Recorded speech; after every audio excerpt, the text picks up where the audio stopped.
Herkese salam. Azvaqın YouTube kanalına xoş gəlmisiniz. Bugün sizinlə müsahibədə əmək haqqı gözləntiniz nə qədərdir sualına necə cavab verməlisiniz? Bu sualın cavablarını axtaracağıq.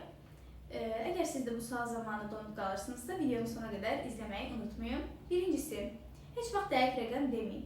Həmişə müəyyən bir diapazonda deməyə çalışın. Məsələn, sizə bu sualı verəndə 1500 AZN-dir demək yerinə 1500-2000 AZN-dir deyə bilərsiniz. İkincisi, topu onlara atın. Əgər öz rəqəminizi deməkdən çəkinirsinizsə, çox nəzakətli bir şəkildə sualı geri onlara verin. Məsələn, şirkətiniz bu pozisiya üçün nə qədər məbləğ nəzərdə tutur deyə bilərsiniz.